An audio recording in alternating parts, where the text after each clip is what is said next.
माझ्या मागे हात जोडून म्हणा, ओम नमो भगवते वासुदेवाय।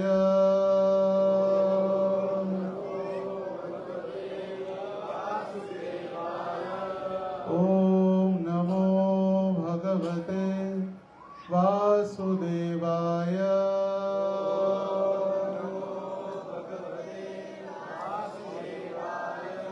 ओम नमो भगवते वासुदेवाय।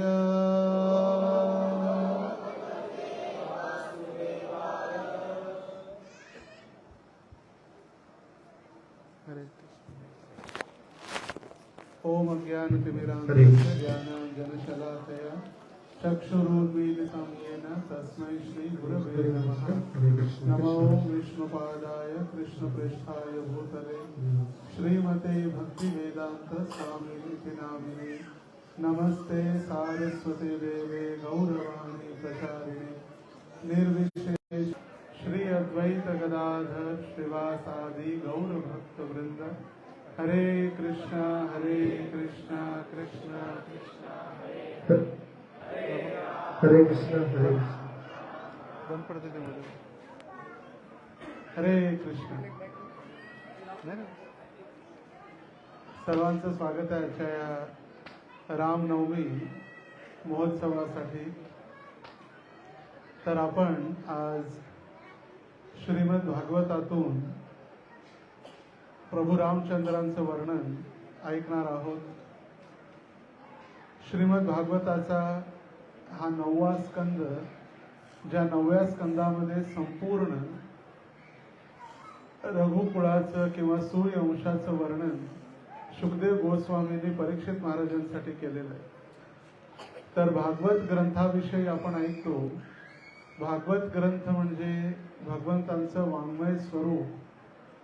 भागवताचे 2 स्कंद म्हणजे भगवंतांचे चरण, 3रा आणि 4था स्कंद भगवंतांच्या मांड्या, 5वा स्कंद भगवंतांचं पोट, 6वा आणि 7वा स्कंद भगवंतांच्या बाहू, 8वा स्कंद भगवंतांचं वक्षस्थळ, 9वा स्कंद भगवान श्रीकृष्णांचा गळा आणि 10वा स्कंद भगवंतांचा चेहरा मुखारविंद ज्याला आपण म्हणतो, 11वा स्कंद भगवंतांचं कपाळ आणि 12वा स्कंद म्हणजे भगवंतांचे केस।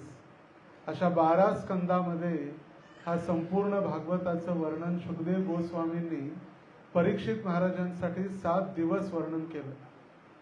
आणि या भागवतामध्ये 335 अध्याय एकूण, आणि त्या 335 अध्यायापैकी 90 अध्याय श्रीमद भागवताच्या दशम स्कंदामध्ये आहेत।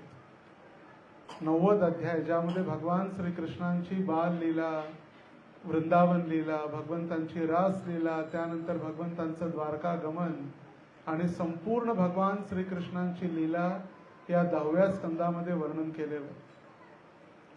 तर 9वा स्कंद जो आहे, हा 9वा स्कंद रघुवंशाचं वर्णन आणि प्रभू रामचंद्रांच्या लीला या 9व्या स्कंदातील 2 अध्यायामध्ये वर्णन केलेलं आहे। तर 335 अध्यायापैकी 2 अध्याय प्रभू रामचंद्रांच्या लीला आहेत आणि 90 अध्यायामध्ये कृष्ण लीला आहे। कारण परीक्षित महाराजांजवळ फक्त 7 दिवसाची कालावधी त्यांना होती आणि 7 दिवसामध्ये तक्षक नामक सर्प त्यांना दंश करून त्यांना मृत्यू प्राप्त होईल असा त्यांना श्राप प्राप्त झालेला होता। आणि म्हणून संपूर्ण कृष्ण लीला त्यांना ऐकायची इच्छा होती आणि म्हणून भागवतामध्ये कृष्ण लीला आणि रामायणामध्ये प्रभू रामचंद्रांचं वर्णन केलेलं आहे। आणि संपूर्ण रामायण वेगवेगळ्या लीलांनी असं संपूर्ण बाल लीला असो, किष्किंधा लीला असो, युद्धकांड असो, संपूर्ण लीला रामायणामध्ये आहेत। पण या भागवतामध्ये देखील शुकदेव गोस्वामींनी परीक्षित महाराजांसाठी रामलीलेचं वर्णन अगदी सुंदर केलेलं। तसं 1 श्लोकी रामायण सुद्धा प्राप्त होते। आदो राम वनादि गमनम अथवा मृगम कांचनम। 1 श्लोकी रामायण मध्ये वर्णन आहे की एक वेळी प्रभू रामचंद्र वनवासासाठी गेले।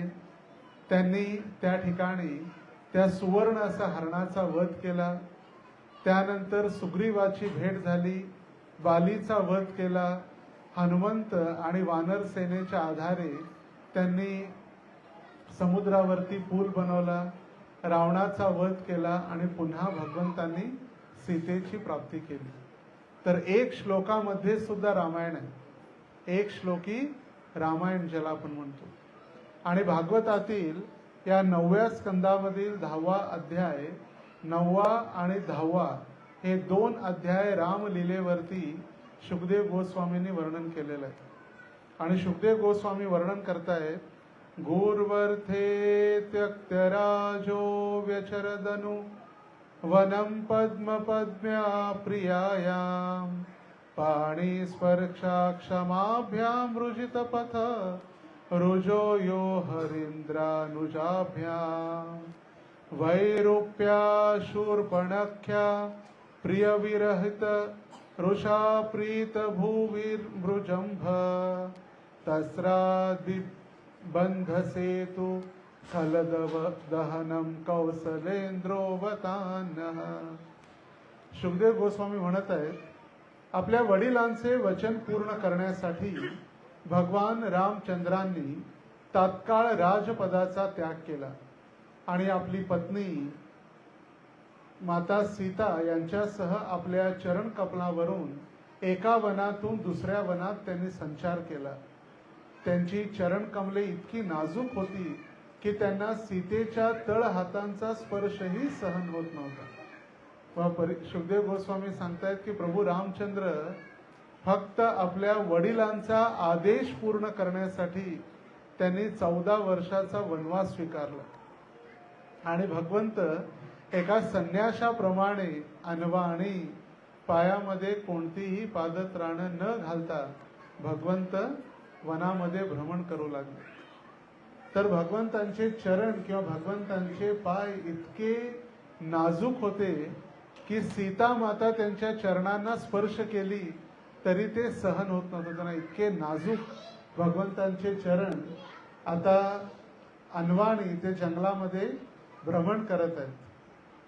भगवंतांसोबत वनराज हनुमान, वानर सुग्रीव आणि त्यांचे धाकटे बंधू भगवान लक्ष्मण देखील होते. या दोघांनी त्यांना वनातील भटकंतीच्या थकव्यापासून दिलासा दिला. शूर्पणखेचे नाक आणि कान कापून तिला विद्रूप केल्यानंतर भगवान माता सीतेपासून विभक्त झाली.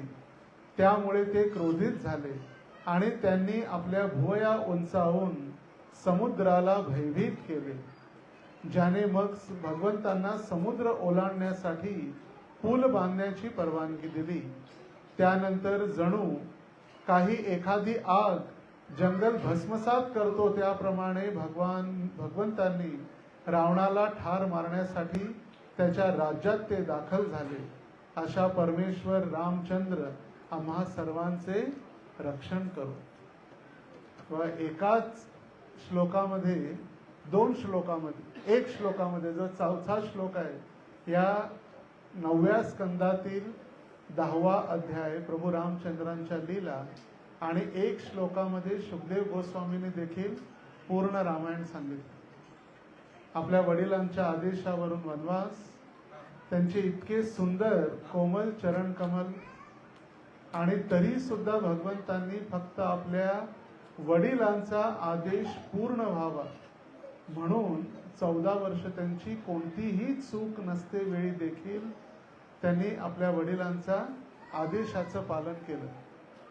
तर असे भगवंत जे वाल्मिकी रामायणमध्ये बालकांड जे आहे त्या बालकांडामध्ये प्रथम सर्ग जो आहे, या प्रथम सर्गामध्ये वाल्मिकी रामायणाने प्रभू रामचंद्रांचे असंख्य गुणांचं गुणानुवर्णन केलेलं आहे. आणि त्या सर्व गुणांपैकी 16 ज्या भगवंतांचे गुण आहेत त्या 16 गुणांचं त्यांनी वर्णन केलेलं आहे. भगवंत किती असे तर असंख्य गुण आहेत.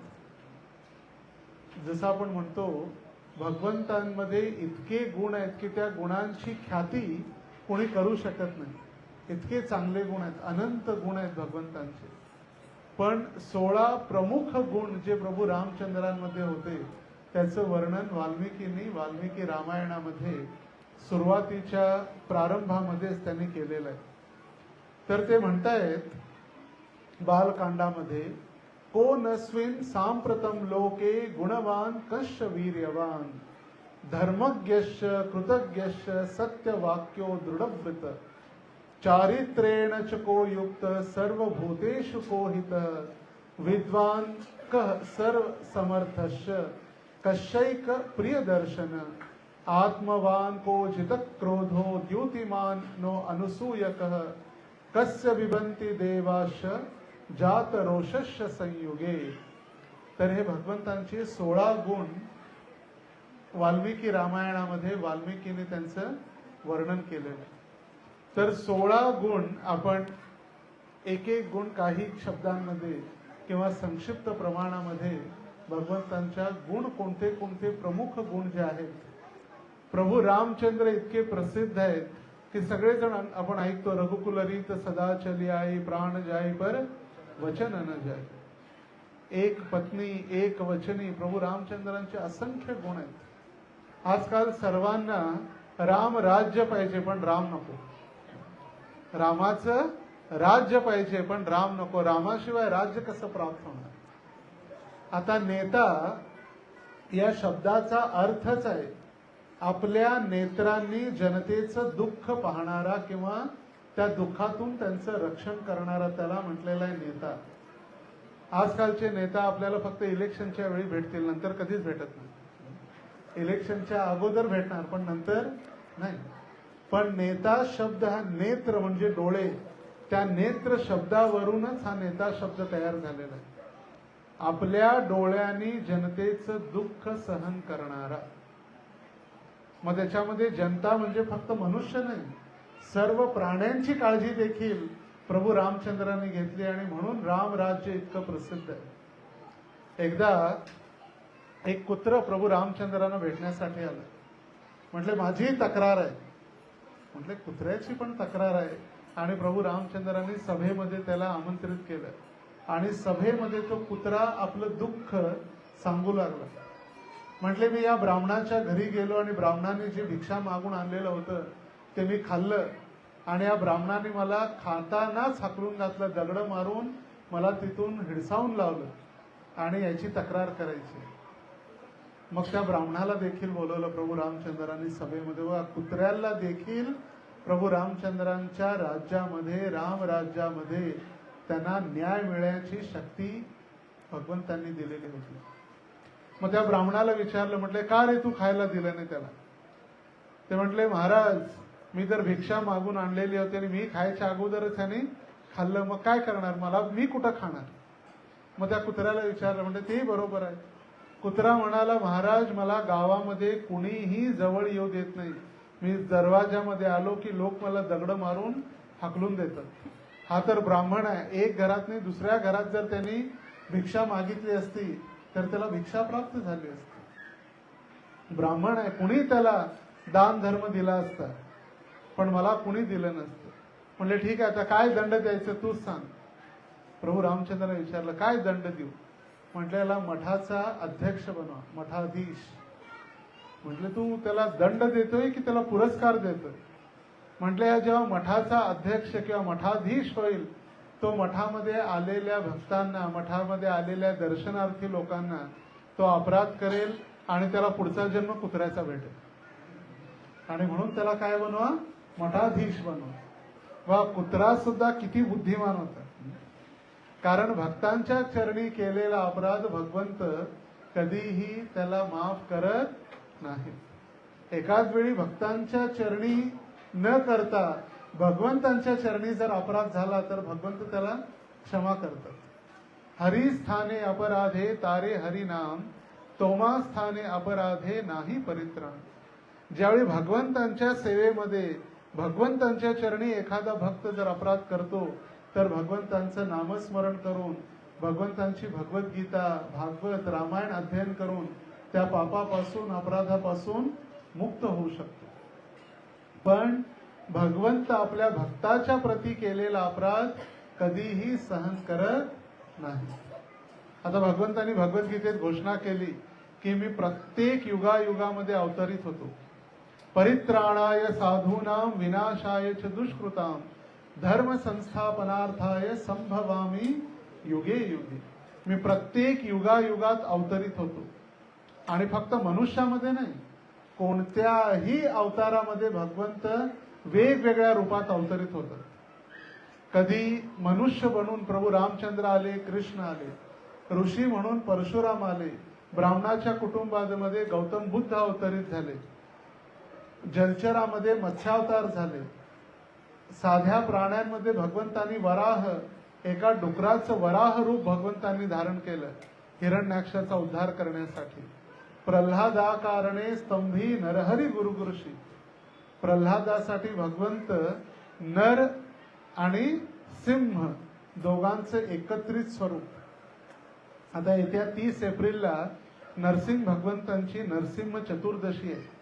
ज्या दिवशी भगवंत प्रकट झाले पृथ्वीवरती त्या हिरण्यकशिपूचा वध करण्यासाठी. आता हिरण्यकशिपू सुद्धा त्याला वाटलं असेल मी फार शिकलेला आहे, मी फार बुद्धिमान आहे, म्हणून मी आता अमर झालो. त्याने ब्रह्मदेवांची 60,000 वर्ष तपस्या केली एका पायावरती उभं राहून. आणि ब्रह्मदेव प्रकट झाल्यानंतर ब्रह्मदेवाकडून त्यांनी वरदान प्राप्त करायची इच्छा केली, मला अमर बनवा, मी कधीही मरणार नाही, हा मला आशीर्वाद द्या. आपल्यालाही जर कोणी देत असेल आशीर्वाद, हजारोंची लाईन लागेल तिथे. अमरत्वाचं वरदान. कुणाला मरायची इच्छा आहे जगात? कुणालाही मरायची इच्छा नाही. कुणालाही म्हातारं व्हायचं नाही. कुणालाही आजारी पडायचं नाही. तरी सुद्धा प्रकृती, निसर्ग आपल्याला आजारी पडतो, आपण म्हातारे होतो, आपल्याला मृत्यू प्राप्त होतो. जन्म मृत्यू जरा व्याधी दुःख दोष अनुदर्शनम. तर ब्रह्माजी म्हणाले मीच अमर नाहीये, तुला अमरत्वाचं वरदान काय देऊ शकतो? म्हणले ठीक आहे, मी मागेन ते तुम्ही तथास्तु म्हणा. म्हणजे ठीक आहे, मी कोणत्याही पशुपासून, कोणत्याही प्राण्यापासून, कोणत्याही मनुष्यापासून, कोणत्याही देवी देवतापासून मरणार नाही, तथास्तु. मी जमिनीवर नाही, आकाशात नाही, मरणार नाही, तथास्तु. मी सकाळी नाही, रात्री मरणार नाही, तथास्तु. मी पाण्यात नाही, हवेत नाही, मरणार नाही, तथास्तु. सगळी जेवढी त्याची बुद्धी चालली, म्हटले तुमच्या 12 महिन्यामध्ये मी मरणार नाही, तथास्तु. मी कोणत्याही अस्त्रशस्त्राने मरणार नाही, तथास्तु. जे त्याच्या बुद्धीमध्ये जितकी त्याची बुद्धी चालली, त्या बुद्धीचा उपयोग करून त्याने वरदान मागितले आणि सगळे तथास्तु म्हटल्यानंतर त्याला वाटलं की आता मी अमरच झालो. आणि सगळ्यात पहिला त्याने विष्णूंची आराधना करणाऱ्या ब्राह्मणांना, वैष्णवांना, भक्तांना त्रास देणं प्रारंभ केलं. पहिला ब्राह्मणांना, भक्तांना, वैष्णवांना, त्यानंतर देवी देवतांना देखील. भागवताच्या 7व्या स्कंदात वर्णन आहे, ज्यावेळी हिरण्यकशिपूंनी आपल्या भुया जरेशा वर केल्या, इंद्र, अमरावती, स्वर्ग सोडून पळून गेले देवी देवता. सगळे देवी देवता त्याचे चाकर झाले कामासाठी, इतकी त्याची भयंकर शक्ती होती. पण एका 5 वर्षाच्या बालकासमोर तो हिरण्यकशिपू हरून गेला. कारण त्या बालकाचा पूर्णपणे भगवंतांवरती विश्वास. आणि जेव्हा भगवंतांनी पाहिलं की त्या माझ्या लहान बालकाला कष्ट होतं, त्यावेळी भगवंतांना प्रकट व्हावं लागलं. परित्राणाय साधूनां, साधूंचं रक्षण करण्यासाठी. विनाशाय च दुष्कृतां, जे दुष्कृती, पाप कार्य करणाऱ्या असुरांचा वध करण्यासाठी. आणि त्यावेळी भगवंतांनी बघा सगळं लक्षात ठेवलेलं होतं.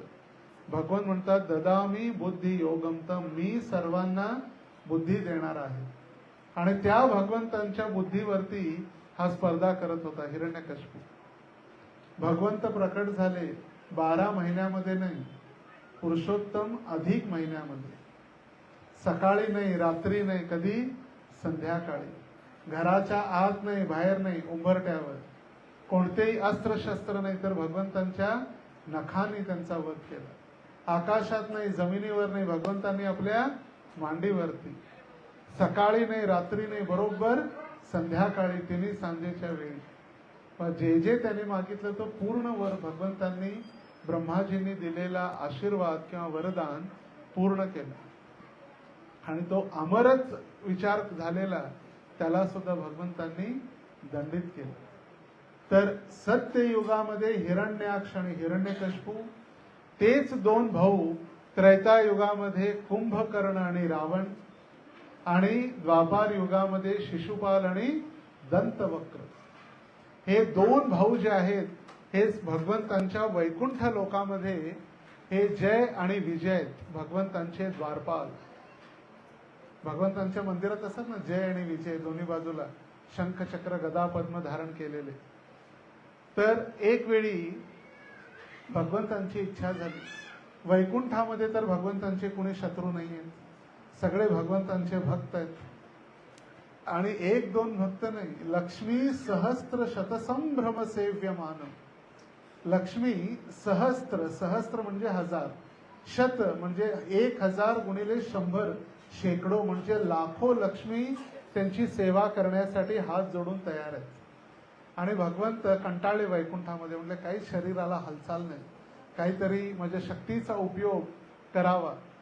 आणि भगवंतांनी योजना बनवली आणि त्या योजनेअंतर्गत चतुष्कुमार जे आहेत, लहान बाळ 5-5 वर्षाची 4 मुलं ब्रह्माजींचे सगळ्यात पहिले पुत्र, पण त्यांनी इच्छा व्यक्त केली आम्हाला लग्न नको, संसार नको, आम्ही लहान राहतो आणि असंच अनासक्तीनं राहतो. सनत कुमार ज्यांना म्हणतो 4 मुलं आहेत ब्रह्माजींची, सगळ्यात पहिली मुलं. त्याने आयु न वाढण्याचा आशीर्वाद प्राप्त केलेला आहे. तर असेच विवस्त्र अवस्थेमध्ये फिरत फिरत फिरत वैकुंठाच्या दरवाजावर आले आणि वैकुंठाच्या द्वारी आल्यानंतर जय आणि विजयने त्यांना थांबवलं. म्हटलं कुठं चालले आत, इथं खेळायसाठी जागा नाही, वैकुंठ आहे, चला तिकडे खेळायसाठी. आणि त्यावेळी त्या चतुष्कुमारांनी त्या जय आणि विजयला श्राप दिला. म्हणजे वैकुंठामध्ये आम्ही आलो भगवंतांच्या दर्शनासाठी आणि दर्शनासाठी तुम्ही आम्हाला व्यत्यय उत्पन्न केला, आम्ही तुम्हाला श्राप देतो, तुम्ही या वैकुंठात राहण्याच्या योग्य नाही, तुम्ही मृत्यू लोकात जा, ज्या ठिकाणी जन्म मृत्यूचं चक्र चाललेलं आहे या पृथ्वीवरती. आणि त्याला म्हटलेलं आहे मर्त्य लोक. मर्त्य म्हणजे या ठिकाणी मृत्यू आहे. आपल्याला एका गावामध्ये मंदिर नसलेलं गाव दिसेल, पण स्मशानभूमी नसलेलं गाव दिसणार नाही. पुनरपि जननम पुनरपि मरणम पुनरपि जननी जठरे शयनम यही संसारे खलु दुस्तारे कृपया पाहे पारे मुरारी. हे मुरारी भगवंता, या जन्म मृत्यूच्या चक्रापासून आमचं काय करा, मुक्त करा. पुन्हा जन्म घेणं, पुन्हा मरणं, पुन्हा आईच्या गर्भात येणं. म्हटलं तुम्ही मर्त्य लोकात जा. आणि त्यावेळी ते घाबरले. जय विजय म्हटलं आम्ही कसं काय यांना थांबवलं, असा श्राप. म्हटले नाही नाही, क्षमा करा, क्षमा करा. आणि त्यावेळी वैकुंठाधिपती साक्षात विठ्ठल, साक्षात द्वारकाधीश नारायण भगवंत प्रकट झाले आणि त्यांना म्हटले सर्व माझ्या इच्छेने झालेलं. म्हटले तुम्ही ठरवा आता काय करायचं. मर्त्य लोकात तर जायचं आहे, तुम्हाला 7 वेळा चांगले व्यक्ती राजा म्हणून जन्म घेता येईल, सुर म्हणजे देवताप्रमाणे, किंवा 3 वेळा तुम्हाला जन्म घ्यावा लागेल असुर म्हणून, राक्षस म्हणून. त्यांनी विचार केला 7 वेळा फार मोठी अगदी वेळ आहे, त्यापेक्षा 3 वेळा जन्म घेतलेला शॉर्टकट जन्म संपू आणि आपण पुन्हा वैकुंठात येऊ. तर त्या जय आणि विजय जे वैकुंठाचे द्वारपाल आहेत, 3 वेळा ते राक्षस कुटुंबात जन्माला आले पृथ्वीवरती. सत्ययुगामध्ये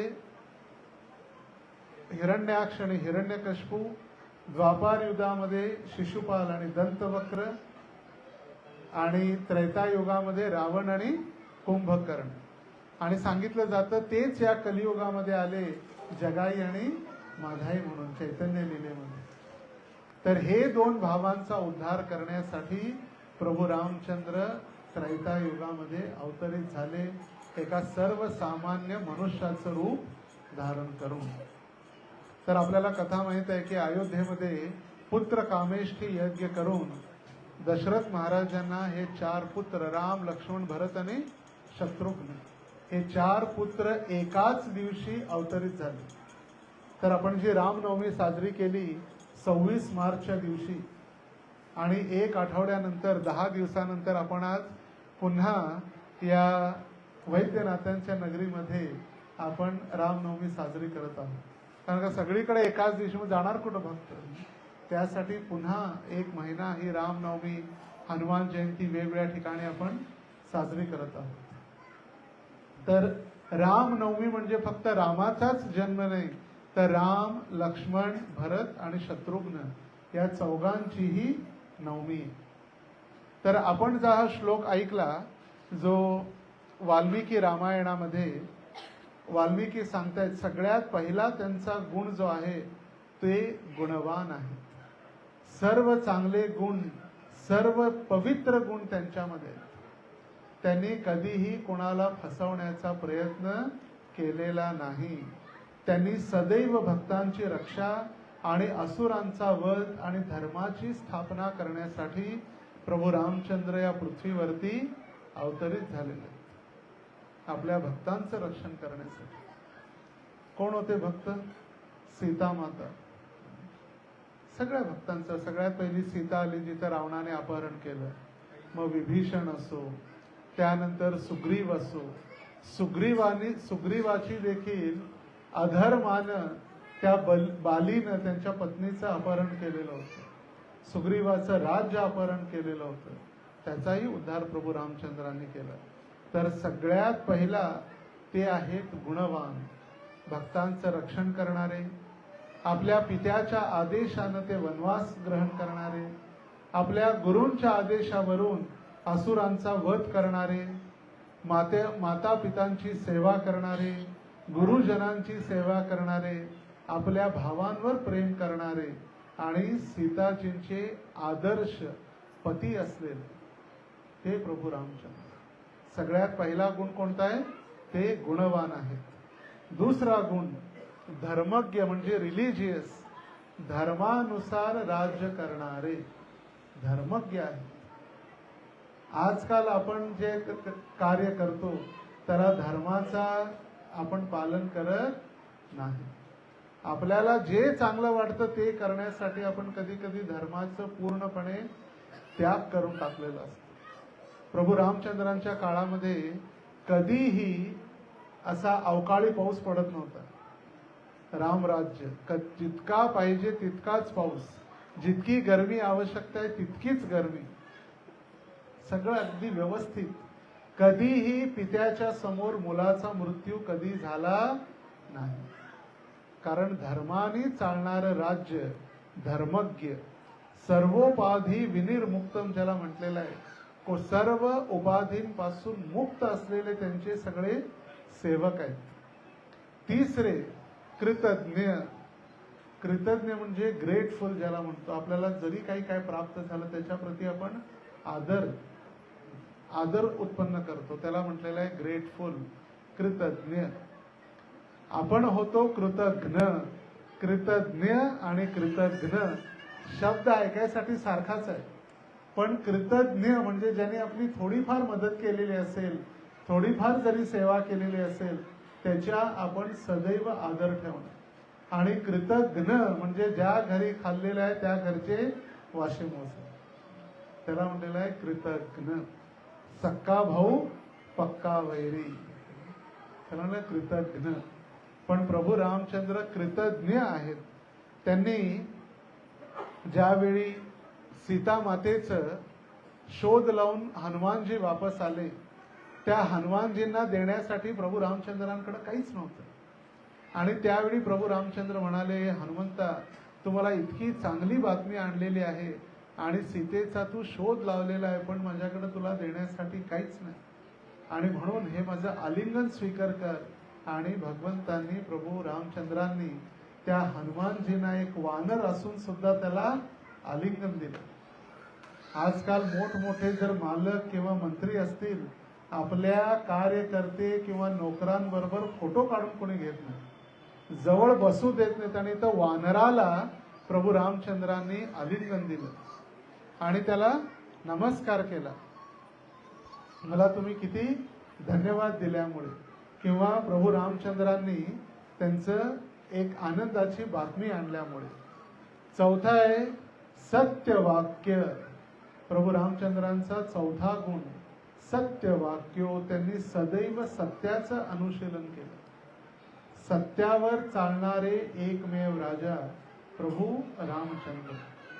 आता बघा, आपण कधी कधी सत्याने वागत असतो, आपल्या जीवनामध्ये कष्ट येतात, त्रास होतात, पण सत्यानं वागणारा व्यक्ती पराजित कधी होत नाही, परेशान होऊ शकतो. सत्यानं वागणारा व्यक्ती परेशान होऊ शकतो, पण पराजित मात्र कधी होत नाही. अधर्मानं चालणारा व्यक्ती विजयी होतो, त्याला वाटते मी सगळं जिंकलो, सगळे पैसा अडका, जे काही पाहिजे ते सगळं प्राप्त झालं, पण तो विजयी मात्र कधी होत नाही. आणि म्हणून ते सत्य वचनी किंवा सत्य वाक्य प्रभू रामचंद्रांना जो जो आदेश प्राप्त व्हायचा त्यांनी तो पूर्णपणे आदेश पूर्ण केलेला आहे. रामो विनार्भिर भाषते. प्रभू रामचंद्रांना एकदा जर कोणी काय सांगितलं तर दुसऱ्यांदा सांगावं लागत नव्हतं, किंवा प्रभू रामचंद्र एकदा काही जर बोलले तर त्याचं पूर्णपणे ते आदेशांचं पालन करत होते. थोडं मुलांना शांत बसा, पाठीमागे जे उभारलेले आहेत थोडं टाळ वगैरे कीर्तनात वाजवा. नंतर ना मुलांना टाळ वाजवायची इच्छा आहे, नंतर कीर्तनात वाजू शकतात. जसं प्रभू रामचंद्रांच्या वडिलांनी, दशरथ महाराजांनी त्यांना 14 वर्षाचा वनवास, एक वेळाही त्यांनी आपल्या वडिलांचा शब्द पडू दिला नाही, तक्रार केली नाही की का मला, का चूक. आपल्याला वाटते माझ्यासारख्या चांगल्या व्यक्तीवर का असं होतंय, Y bad things happen with good people. माझ्यासारखा चांगला व्यक्ती मलाच का असं होतं. त्यांनी काहीही विचार केला नाही. 5वे गुण भगवंतांचा आहे, दृढ व्रत, डिटरमाइंड. धर्म आणि सिद्धांत त्यांनी पालन केलेलं आहे. आणि बघा, 14 वर्षाचा वनवास त्यांनी स्वीकार केला, पण असं नाही निष्क्रिय होऊन. तिथंही त्यांनी आपल्या पत्नीचं रक्षण केलं, जेही मार्गामध्ये भेटतील त्यांना मदत केली. मग तो सुग्रीव असो किंवा कुणीही त्यांचे शरणागत झाले, त्यांना शरणागत भगवंतांनी आपला आश्रय दिला. आणि असे शांत, अगदी दुखी झालेले, अरे माझी पत्नी पळून निघून गेली, माझ्या पत्नीचं अपहरण झालं म्हणून रडत बसले नाही. त्यांनी कार्यरत होऊन, भगवंतांनी दृढव्रत होऊन संकल्प केला. नागपूर जवळ एक स्थान आहे रामटेक, नागपूर जवळ आहे. रामटेक या शब्दाचा अर्थच आहे, प्रभू रामचंद्राने तिथं वचन घेतलं की जे व्यक्ती किंवा ज्यांनी ज्यांनी या अधर्मामध्ये भाग घेतलेला आहे त्यांना मी सोडणार नाही. रामटेक म्हणजे प्रभू रामचंद्रांनी वचन घेतलेलं. सुंदर प्रभू रामचंद्रांचं अगदी डोंगरावरती मंदिर आहे रामटेक. कधी आपण जर नागपूरला गेला, नागपूरहून जवळच आहे रामटेक मंदिर. त्यानंतर 6वा गुण, चारित्र्येण च को युक्त. प्रामाणिकता, भगवंतांचं कॅरेक्टर, चारित्र्य. एकदा फक्त त्याने ऐकलं की धोबी म्हणत होता आपल्या पत्नीला, तो राम असेल ज्यांनी 14 त्या रावणाने अपहरण केलेल्या सीतेला पुन्हा आपल्या घरात ठेवलं, मी तुला घरात घेणार नाही. आणि इतकं ऐकून ज्या सीतेची अग्निपरीक्षा झालेली होती तरी सुद्धा आपल्या चरित्रावर कुणीतरी गालबोट लावलेला आहे म्हणून प्रभू रामचंद्रांनी सीतेचा त्याग केला आणि त्यांना ऋषींच्या आश्रमामध्ये पाठवलं. ज्यावेळी सीता गर्भवती होती तेव्हा सुद्धा. किती म्हणजे नियमांचं पालन करणारे. सीतामातेंची अग्निपरीक्षा झाली तरी सुद्धा त्यांना स्वीकार केलं नाही, पण त्यांनी विभीषणाचा शरणागती स्वीकार केला. त्यांनी हा नाही विचार केला अरे हा तर रावणाचा भाऊ आहे. जे शरणागत आहेत त्यांना ते स्वीकार करणारे आहेत. जय श्रीराम आपण ज्या म्हणतो, जर आपण म्हणालो जय श्रीराम हो गया काम, आपण जर प्रभू रामचंद्रांचं नाव घेतलं तर ते आपल्याला शरणागती प्राप्त करून देणारे आहेत. जय श्रीराम हो गया काम. जय श्रीराम म्हणजे हो गया काम. जेही आपली शरणागती त्यांनी स्वीकारलेली आहे. शरणागत पचही जो प्रभू त्यागही नर अस नीच मोही बिस्वाही. तर सांगितलेलं आहे हे प्रभू रामचंद्र जे आहेत त्यांनी विभीषणाचा देखील स्वीकार केला. जरी विभीषण हा रावणाचा भाऊ जरी होता, पण त्यांनी अधर्माचा त्याग करून धर्माची शरण घेतलेली होती. भगवंतांचा 7वा गुण सर्व भूतेषु को हितः, म्हणजे भगवंत अगदी कंपॅशनेट, दयाळू आहेत. इतके दयाळू आहेत की त्यांनी आपल्या सेनेमध्ये सगळ्या वानरांना लावलं. आपल्याला जर कोणी म्हटलं वानर हे माकड, तरी आपल्याला राग येतो, अरे मी माकड थोडी आहे. वा नरह या शब्दाचा अर्थच आहे हा कसा नर आहे, वा नरह हा कसा दिसतो. नर म्हणजे मनुष्य, अरे असा मनुष्य कसा, वा नरह. तर त्या वानरांना देखील आपल्या सेवेमध्ये लावणार. जे प्रभू रामचंद्र त्यांच्या वडिलांचे अंतिम संस्कार करण्यासाठी त्यांना नव्हते अयोध्येमध्ये, पण त्यांनी जटायू नामक पक्षाचं देखील त्यांनी दशक्रिया विधी, अंत्येष्टी क्रिया त्यांनी सगळं केलं. आणि आजही नाशिकमध्ये सांगितलं जातं, नाशिकमध्ये जे राम मंदिर आहे, प्रत्येक ज्यावेळी आपण पिंडदान करतो पितृपक्ष, त्यावेळी आजही दरवर्षी प्रभू रामचंद्र जटायूचं पिंडदान करतो. आजही भगवंतांचं किती प्रेम आहे आपल्या भक्तांवरती. आणि म्हणून भगवंतांना म्हटलेलं आहे दयाळू. जसं आपण सांगितलं जटायूचा अंतिम संस्कार, सुग्रीवाची मदत करणं, शबरी जी दररोज उष्टी करून फळं द्यायची भगवंतांना, उष्टी फळं गोड असली तर भगवंतांसाठी. आणि तिचा गुरुवरती असलेला अतूट विश्वास. गुरु महाराजांनी सांगितलं तुझी भक्ती पाहून मी इतका प्रसन्न आहे की प्रभू रामचंद्र भगवंत तुला भेटायला येते. आणि तिनं आपल्या गुरूंच्या शब्दावरती विश्वास ठेवला आणि दररोज भगवंतांसाठी ती फळं ठेवायची. त्या शबरीची फळं खाण्यासाठी भगवंत तिला भेटण्यासाठी आले. अहिल्याचा भगवंतांनी उद्धार केला. किती दयाळू आहेत भगवंत. मग ते माकड असो, एक वनवासी शबरी स्त्री असो किंवा दगड असो, प्रत्येकाचा भगवंत उद्धार करण्यासाठी इतके दयाळू आहेत. 8वा गुण आहे भगवंतांचा वीर्यवान, साहसी.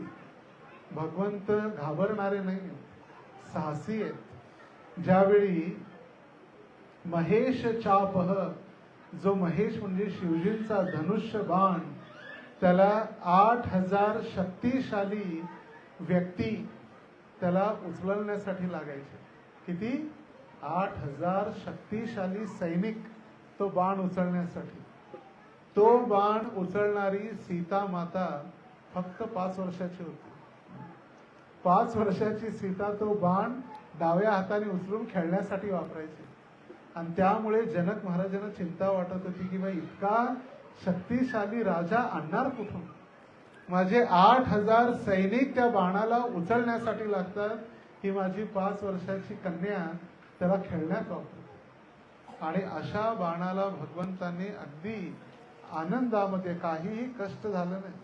भगवंतांना जिमला जावं लागणार नाही ते बाण उचलण्यासाठी, किंवा प्रोटीन धनुष्य उचलण्यासाठी, किंवा तो महेश चाप धनुष्य उचलण्यासाठी भगवंतांना व्यायामशाळेत जावं लागलं नाही का.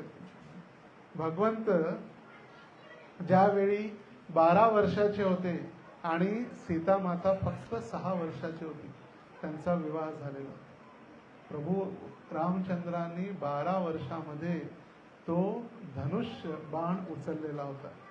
आणि इतक्या लहान वयामध्येच भगवंतांनी ताडकेचा वध केला, खरदूषणचा वध केला, त्रिशिराचा वध केला आणि मारीचचा देखील भगवंतांनी वध केलेला होता.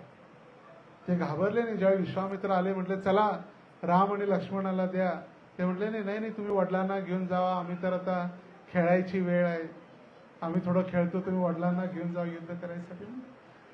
आदेश, ब्राह्मणांचा आदेश, साधूंचा आदेश प्राप्त झाला.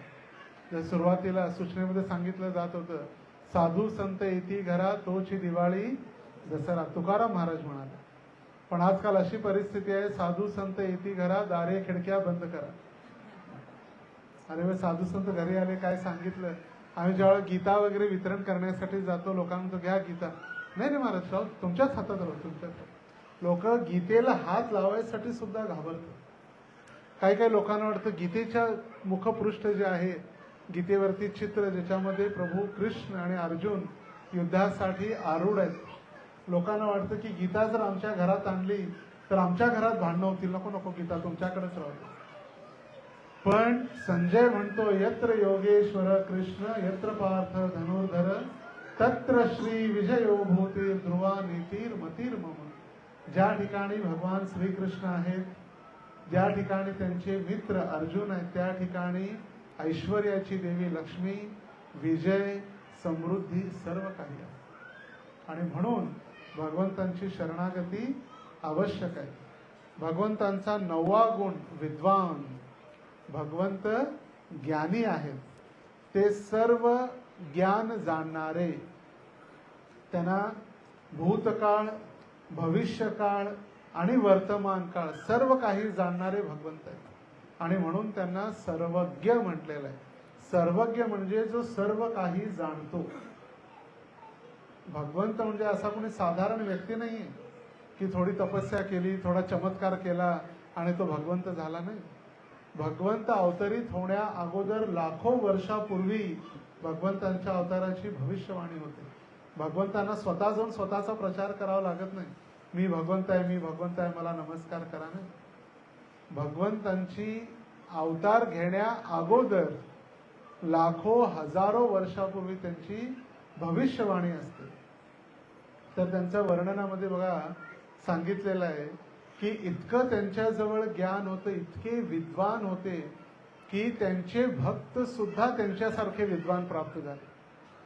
आपल्याला वाटतं हनुमानजी फक्त एक वानर होते, पण हनुमानजी देखील संस्कृतमध्ये पटाईत होते, व्याकरणामध्ये. ज्यावेळी सुग्रीवाची भेट झाली, सुग्रीव आणि प्रभू रामचंद्रांचे वार्तालाप चालू होता, त्यावेळी भगवंत म्हणाले, हे सुग्रीव, तुमचा जो सेनापती कपी जो आहे वानर, तो सुद्धा किती बुद्धिमान आहे, किती बुद्धिमान आहे. जय श्रीराम. मनोजवम मारुत तुल्य वेगम जितेंद्रियम बुद्धिमताम वरिष्ठम वातात्मजम वानत यूत मुख्यम श्रीरामदूतम शरणम प्रपद्ये. तर भगवंतांचे भक्त जर इतके बुद्धिमान असतील, भगवंत सर्वांना बुद्धी देणारे आहेत, तर ते भगवंत किती बुद्धिमान असतील. ददामी बुद्धी योगम तम येन माम उपयांती ते. आम्हाला सुद्धा बुद्धी देणारे ते भगवंत. भगवंतांचा 10वा गुण समर्थ आहेत, कॉम्पिटंट, सक्षम. भगवंत कधी हरणारे नाही आहेत आणि ते सर्व गुण संपन्न असे सक्षम आहेत. जेव्हा त्याला वनवास आदेश प्राप्त झाला तेव्हाही त्यांनी स्वीकार केला. तर सांगितलं जातं, गाली हो या थाली दोनो करदी खाली. कधी त्यांना चुकीचे शब्द वापरले गेले, त्यांच्यावर अन्याय झाला, कधी त्यांना भोजन प्राप्त झालं, कधी काहीच प्राप्त झालं नाही. अशा प्रत्येक अवस्थेमध्ये ते विचलित मात्र कधीही झाले नाही. आणि म्हणून त्यांना सांगितलं जातं की ते सर्व समर्थ आहेत. 11वा गुण एक प्रिय दर्शन. भगवंतांच्या दर्शनाने सर्वांना आनंद प्राप्त होतो. भगवंतांचं दर्शन, भगवंतांचं नाव, भगवंतांचा प्रसाद व किती आनंद प्रदान करणार. ज्यावेळी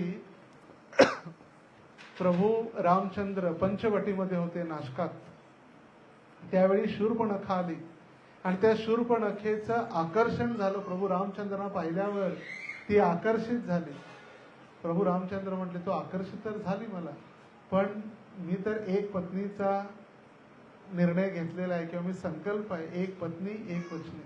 हा माझा भाऊ आहे लक्ष्मण, तो त्याच्याजवळ जा, तो तुला स्वीकारेल. त्याने म्हटलं, नाही नाही, मी तर नाही, प्रभू रामचंद्रांसमोर मी तुला स्वीकारू शकत नाही. तो आली त्यांच्यापाशीच जा. ती पुन्हा प्रभू रामचंद्रांजवळ आली आणि मग दोघं बंधू जेव्हा हसू लागले त्यावेळी तिला क्रोध आला आणि त्याच क्षणी, ती जेव्हा रागात होती त्या क्षणी त्या पर्णकुटीमधून सीता माता बाहेर आली. आणि त्या सीता माताला पाहिल्यानंतर इतका क्रोध आला, तिला म्हटलं, या स्त्रीमुळे तुम्ही मला नाकारत आहात आणि मी हिला सोडणार नाही. त्या सीता मातेच्या अंगावर धावून गेली आणि त्यावेळी प्रभू रामचंद्रांच्या एका इशाऱ्यावरून तिला विद्रूप करून टाकलं. शूर्पणखेला तिचं नाक आणि कान कापले आणि नाक कापलं म्हणून नाशिक झालं. नाशिकमध्ये तिचं नाक कापण्यात आलं. प्रभू लक्ष्मणाने त्यांचं नाक कापलं पंचवटीमध्ये. जेव्हा प्रभू रामचंद्र जनकपूरमध्ये आले त्यावेळी त्यांची सुंदरता पाहून तिथल्या सगळ्या दासी, तिथल्या सगळ्या राण्या अशा बेशुद्ध होऊन पडत होत्या. इतकी भगवंतांची सुंदरता. जसं भगवान श्रीकृष्ण रुक्मिणीचं अपहरण करण्यासाठी कुठं आले? कौंडिण्यपूर, अमरावतीजवळ असलेलं कौंडिण्यपूर, त्याला भागवतामध्ये कुंडिनपूर म्हटलेलं आहे. भीष्मक राजाची राजधानी असलेलं कौंडिण्यपूर. आणि ज्यावेळी शिशुपालासोबत तिचा विवाह होणार होता आणि घरामध्ये जसं परण्या म्हणतो ना लग्नाच्या अगोदर देवदर्शनला, तसं साक्षात रुक्मिणी अंबिका मातेच्या दर्शनासाठी आलेली होती. आणि सगळे राजे असे एका रांकेत उभारलेले होते. दोन्ही बाजूला सगळे त्यांचे राजे, त्यांचं सैन्य. रुक्मिणीची ती सुंदरता पाहून सगळे मूर्छित झाले. आणि सांगितलं जातं ज्यावेळी इतके शिशुपाल, दंतवक्र आणि रुक्मिणीचा भाऊ रुक्मी, हजारो राजे ज्यावेळी रुक्मिणीचं सौंदर्य पाहून चक्कर येऊन पडले, बेशुद्ध झाले, त्यावेळी भगवान द्वारकाधीश आपल्या रथावरून आले आणि रुक्मिणीला ओढलं, रुक्मिणीचं अपहरण केलं, रथात बसून निघून गेले. जसा एखादा सिंह असंख्य प्राण्यामध्ये जाऊन आपली शिकार पकडतो, तसं भगवंतांनी रुक्मिणीचं अपहरण केलं. तर ज्यांची रुक्मिणी इतकी सुंदर आहे तर मग भगवंत किती सुंदर असते. सुंदर हास्य भगवंतांचं. भगवंतांचा 12वा गुण आत्मवान, स्वनियंत्रित. भगवंतांची इंद्रिय आपल्यासारखी कधीही विचलित होत नाही. भगवंत नियंत्रित आहेत. भगवंत जरी गृहस्थ आश्रमाचं पालन करत असले तरी दररोज ब्रह्म मुहूर्तावरती उठणारे आहेत. दररोज भगवंत आपली साधना करणारे आहेत. आपल्याला आदर्श प्रस्तुत करण्यासाठी, जनसामान्यांना शिकवण्यासाठी. चला मी द्वारकेचा राजा आहे किंवा अयोध्येचा राजा आहे, मी 8 पर्यंत झोपतो नाही. ब्रह्म मुहूर्तावरती दररोज उठणारे भगवंत. यद्य दाचरती श्रेष्ठस्तत्वेते तरोजन. त्यानंतर भगवंत ज्यावेळी वनवासाला निघाले, संपूर्ण ऐश्वर्य, दाग दागिने, राजाचे वस्त्र त्यांनी त्याग केले आणि फक्त मृगछाला, मृगचर्म धारण करून एका संन्यासीप्रमाणे त्यांनी वनवास स्वीकारला. ज्यावेळी कैकेयीनं दशरथ महाराजांना भडकवलेलं आहे, दशरथ महाराजांना सांगून कैकेयीनं वनवासाला पाठवलेलं आहे हे माहीत असून देखील त्यांनी जातेवेळी कैकेयीचे चरण स्पर्श करून कैकेयीचा देखील आशीर्वाद घेतला. किती मोठा गुण आहे. ज्या स्त्रीमुळे 14 वर्ष वनवास प्राप्त झाला व घर सोडावं लागलं, सगळ्यांचं इतका दुरावा उत्पन्न झाला, तरी सुद्धा त्यांनी आपल्या इंद्रियांवरचा नियंत्रण रोखून ठेवलं, क्रोध रोखून ठेवला आणि त्यांचा आशीर्वाद घेतला. भगवंतांचा 13वा गुण आहे जित क्रोधो, कॉन्करर ऑफ अँगर. ज्यांनी आपल्या क्रोधावरती नियंत्रण केले. कुणावरती क्रोध नव्हता, फक्त रावण, कुंभकर्ण, मेघनाथ अशा असुरांचा त्यांनी वध केला. पण जे शरणागत आलेले आहेत त्यांना सदैव त्यांनी आश्रय दिला. ज्यावेळी त्यांचा क्रोध पाहिला समुद्रानं, त्यांनी समुद्राला विनंती केली, म्हटले मला जायचं आहे, द्या मार्ग. समुद्र ऐकत नव्हता. पण ज्यावेळी ते क्रोधित झाले, लगेच समुद्र देवता हात जोडून त्यांच्या समोर उभा राहिला. तर भगवंतांचा क्रोध सुद्धा अगदी शक्तिशाली आणि ऐश्वर्यपूर्ण आहे. साधारण मनुष्यासारखा क्रोध नाही. आपल्याला क्रोध आला की आपले डोळे लाल होतात, आपण थरथरू लागतो, बीपी वाढते, चक्कर येऊन पडतो व्यक्ती, भांडू लागतो. पण भगवंतांचा असा क्रोध नाही, फक्त असुरांचा वध करण्यासाठी. 14वा गुण द्युतिमान किंवा दीप्तिमान, रेडियंट, अगदी उज्ज्वल, प्रकाशित. असंख्य सूर्यांचं तेज, त्या सूर्यांच्या करोडो सुवर्ण जे सूर्य आहेत त्यांच्या प्रकाशाला देखील माळवणारे असे प्रभू रामचंद्र. आणि म्हणून कृष्ण या शब्दाचा अर्थच आहे सकर्षती इति कृष्ण, सर्वांचं आकर्षण करणारे ते कृष्ण आहेत. आणि तेच कृष्ण आता रामाच्या अवतारामध्ये, कभी राम बनके कभी श्याम बनके. तर तेच भगवंत इतके दीप्तिमान अवतरित झालेले आहेत. ज्यावेळी प्रभू रामचंद्र लंकावरती युद्ध आक्रमण त्यांनी पुकारलं, रथावरती ते आरूढ झाले, त्यांचं धनुष्य, त्यांची मुद्रा इतकी दिव्य होती, ते पाहून देवी देवता सुद्धा चकित झालेले होते. इतकी भगवंतांची सुंदरता आणि भगवंतांचं ऐश्वर. भगवंतांचा 15वा गुण अनसूयकः, नॉन एनव्हियस, म्हणजे भगवंतांनी कधीही कुणावर ईर्षा केली नाही. नॉन एनव्हियस, एनव्ही म्हणजे ईर्षा. भगवंतांनी कुणावरती कधीही ईर्षा केली नाही. ते सदैव ईर्षारहित, समदर्शी, स्नेहपूर्ण स्वभाव. जेव्हा त्यांना विभीषणाने विनंती केली की म्हटले प्रभू रामचंद्र तुम्हीच लंकेचे राजा बना, म्हटले नाही, हा माझा अधिकार नाही. लंका ही असुरांची आहे आणि तू असुरांच्या कुळामध्ये जन्म घेतलेला राजयुवक आहे. आपल्याला थोडं जरी फुकट काय भेटलं तर आपण लगेच ते हिडकावण्याचा प्रयत्न करतो. पण भगवंत थोडीही ईर्षा, द्वेष या सर्वापासून ते प्रभू रामचंद्र मुक्त आहेत.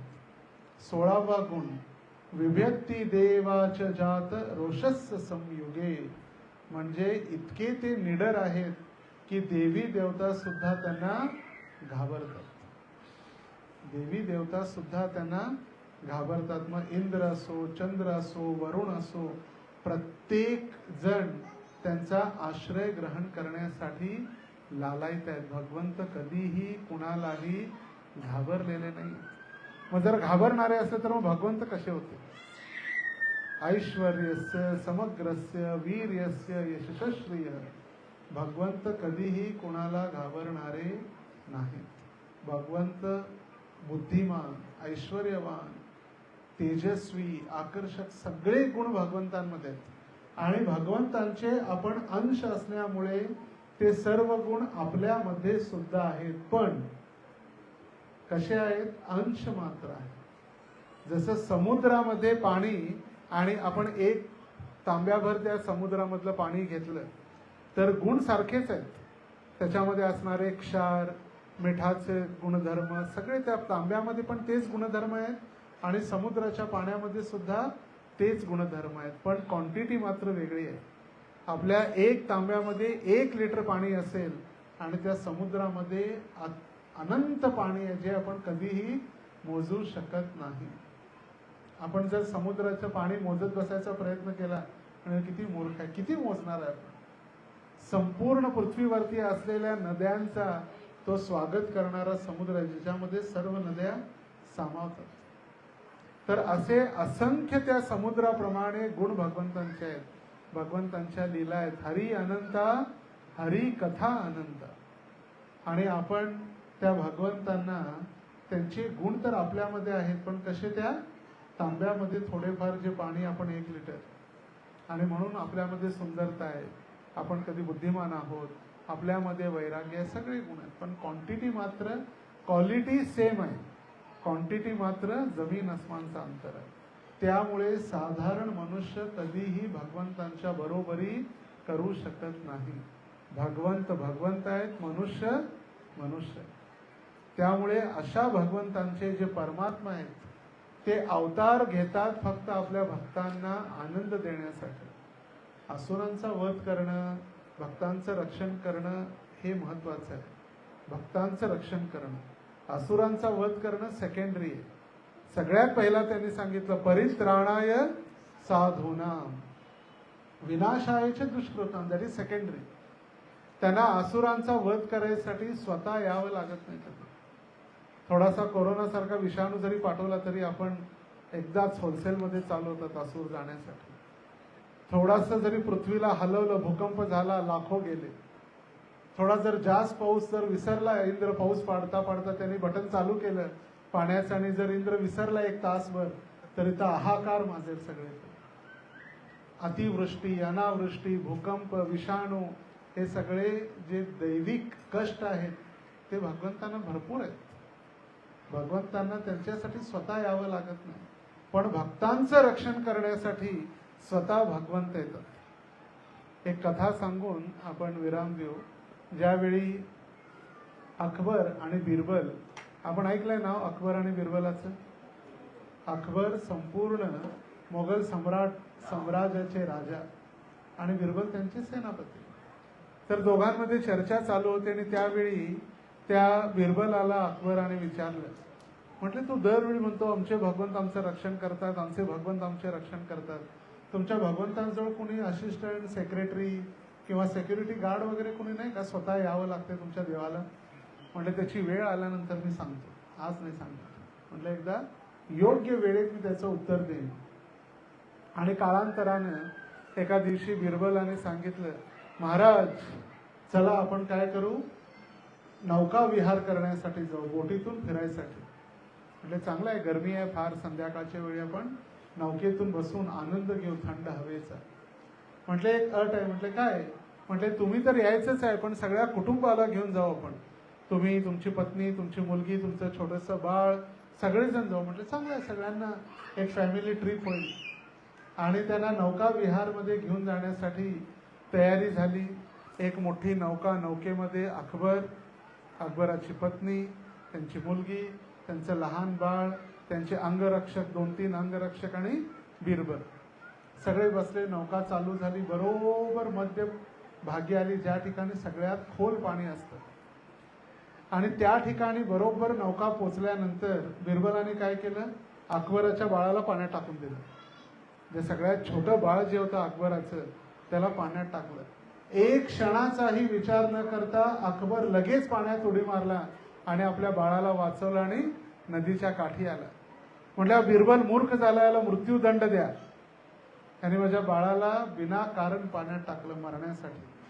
आणि त्यावेळी बिरबल म्हणाला, महाराज ऐका, थोडा ऐका माझं.